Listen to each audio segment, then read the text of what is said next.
బస్సుల మంత్రి కం బీసీ మంత్రి పొన్నం ప్రభాకర్ సారు దున్నపోత అన్నందుకు తప్పైందని మొత్తానికి ఒప్పుకున్నాడు. నేను మంత్రి అడ్లూరి లక్ష్మణ్ సార్ను దున్నపోత అనలేదు, నా సిబ్బంది మీదకి కోపానికి వచ్చిరా అని చెప్పిండు కదా. ఇప్పుడు మళ్ళా ఒక తంతే వెనకకు దిగి తప్పైందని సారీ చెప్పిండు ఆయా బాలన్న అంటే చెప్తా పని. అయ్యా పొన్నం ప్రభాకర్ సారు మొదలు పెట్టుండ్రిగా. జరిగినటువంటి ఒక అపోహ వాటన్నిటి పట్ల నేను ఆ మాట అనకపోయినప్పటికీ దానికి పత్రికలో స్వీకరించినటువంటి ప్రకారంగా కొంత తన బాధపడినటువంటి మాటకు నేను క్షమాపణ కోరుతా ఉన్నా.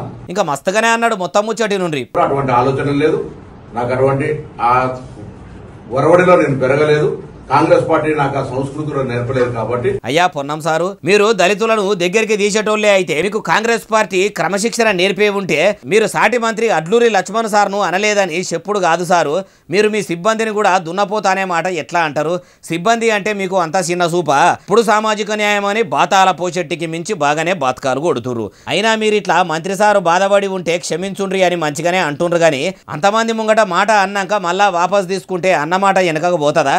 పొయ్యే ఇజ్జత్ మొత్తం పోనేపాయే. మీరు ఇట్లా తప్పైందని చెప్పినా కూడా అడ్లూరి లక్ష్మణ్ సార్ ముఖంలో మాత్రము మొన్నటిదాకా ఉన్న చిరునవ్వు అయితే కానొస్తలేదు. మలి సర్కార్ల మంత్రి అయ్యిండన్న మురిపెమును కూడా లేకుండా మీరు ఇట్లా దున్నపోతూ అనుడుతోని సారు మనసు చాలా నొచ్చుకున్నట్టే చేసిరు సారు.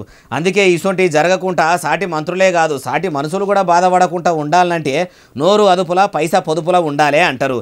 ఇప్పటికైనా నోరు అదుపులా పెట్టుకుని పబ్లిక్లో మాట్లాడేటప్పుడు పద్ధతిగా మాట్లాడితే మీకు విలువ మీ ఇందిరమ్మ సర్కారుకు ఇజ్జత్ ఉంటుంది అంటారు ఈ ముచ్చటిన్నోళ్ళు.